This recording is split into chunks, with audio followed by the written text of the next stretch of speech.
Hi everybody, welcome to Force Guide and Wake, and I'm here to talk about the Lift electric hydrofoils. And I know that from that angle you cannot even see, but that is the V3 version.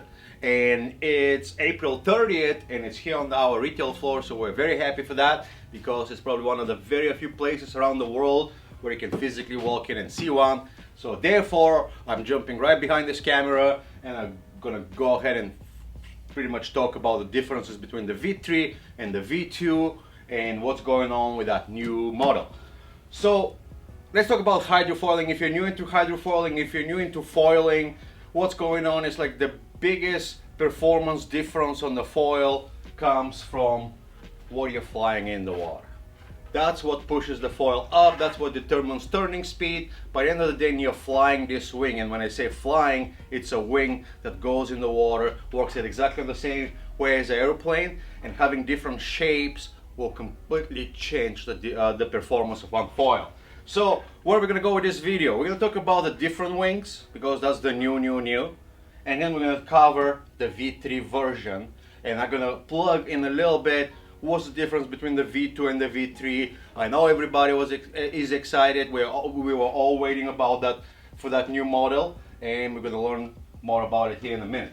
So let's start with the wings. This is the beauty about working with Lift, because they have so many different combinations between wings. And when I say wings, we are talking about front wings and we're talking about rear wings. Sorry, I'm having trouble hearing you. Well, I don't. So that was my watch, sorry about that. So generally speaking, where the industry is going in general, not just the electric hydrofoiling industry, is making the wings skinnier. So the aspect ratio of the wing becomes skinnier and skinnier. So they call high aspect ratio wings.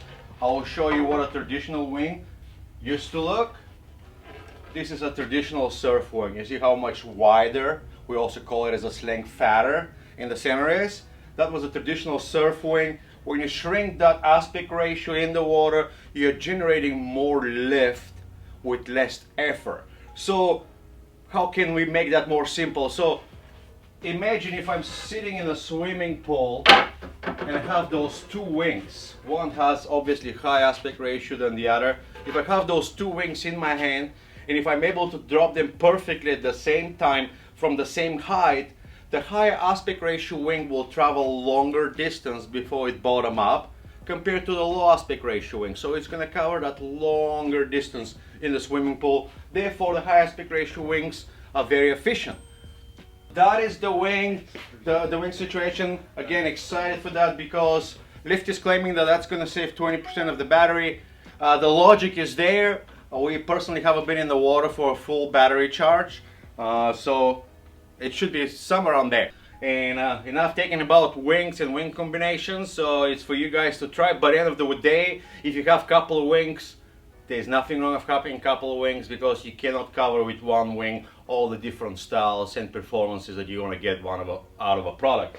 Let's go to the nerdy stuff, which is electronics, propulsion systems, battery, lithium power, everything that is coming with this package. And I will be plugging as we go differences between V2 and V3. We're very experienced with the V2 version, and this puppy just got here, so let's check it out. First thing we're going to do, we're going to start going from the inside the board, cover the computers, and then we're going to end up with the outside of the board.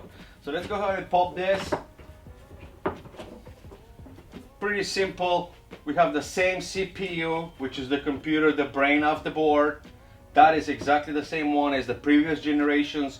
And again, I'm very happy that the CPU did not change even on the mold, simply because the original CPU, the brain, the computer, however you want to remember that, of the board, it was able to take a lot of hours without overheating and just does the job.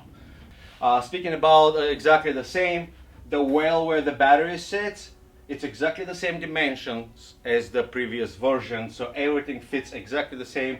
For the people that already have a V2 foil, everything is going to look very familiar to the cooling system of where the water goes to the plugs, to the data cable. Those are going to be completely similar. The shell, the lid of the battery bank, it's exactly the same as the previous version. Looks like it's almost coming from exactly the same molding machine from where that thing was manufactured. It's full carbon. It's built exactly the same way like a previous version, so it's basically as light as you can get. Then this brings us to the question, okay, so then what's new?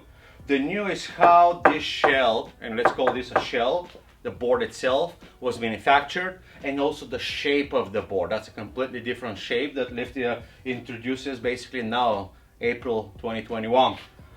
So what's new about that construction? It's a composite carbon mold.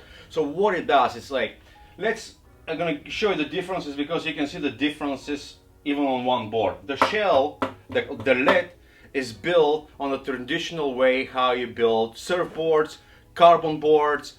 What it is, it's a foam core and you physically layer after layer like a carbon sheet of material, epoxy down, vacuum it, and then put another layer, and that's why it's sturdy and super light.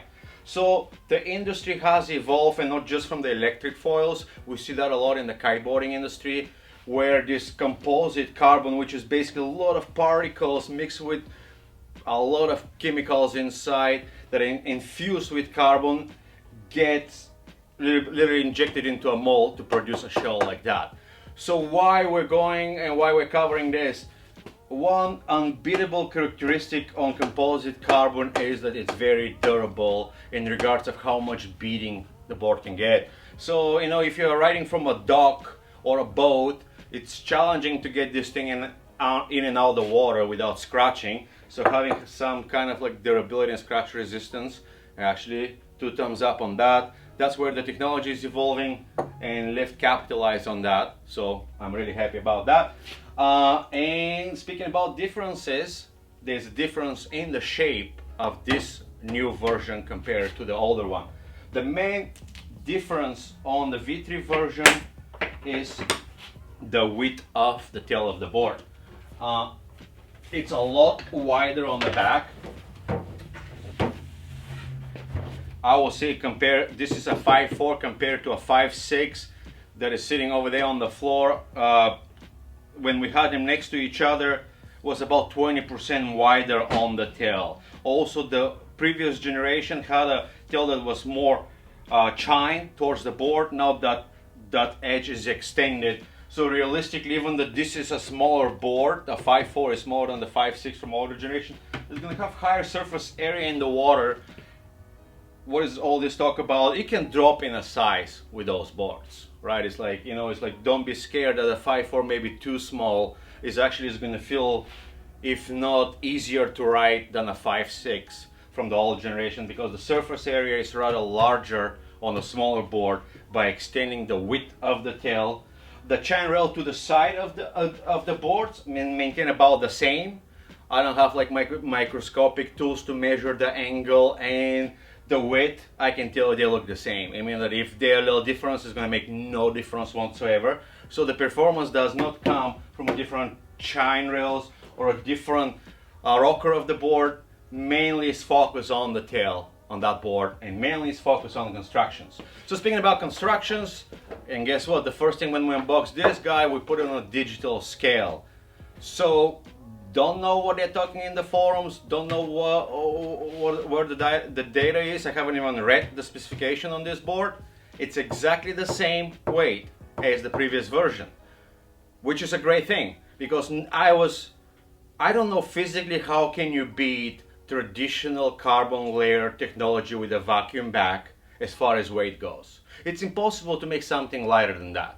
So the composite molds are always a little bit heavier. Okay, they're sturdier, but they're always a little bit heavier. So the new one, I was expecting actually to be slightly heavier than the older version. Is not the case. It's exactly the same weight as the older version, and the main difference is probably because the well where the battery was sitting now is made out of a composite mold.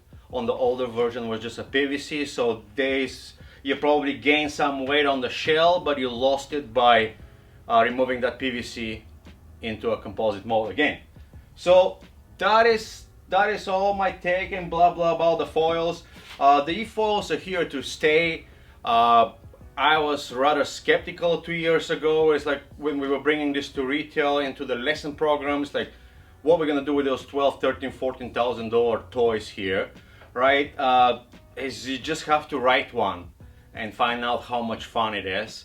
So it's like we do demos and we see it in lessons and we see it like everybody that owns one here in town. A lot of times we write together. Is this smirk on the face? Sometimes we even call it like the foil face, where people are just smiling for not particular reason. It's a lot of fun writing those things. Those toys will stay for many generations to come, and they're just gonna come better. If you guys are interested of purchasing one, we'll greatly appreciate if you give us the business.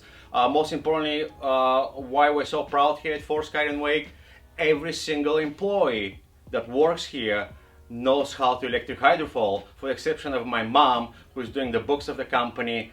She cannot swim. She's 60. I love you, Mom. But every single employee that will pick up the phone knows what they're talking about electric hydrofoils, because we spend hours and hours riding, testing different wings, and we know how to kite foil, wake foil. So we've been with the foiling thing since day one. Another thing that I want to show you guys, and that's how we're going to wrap up this long video, is a stand for electric hydrofoils and any other foil that we manufactured here in Charleston. So we ship those things all over the place. It's pretty simple.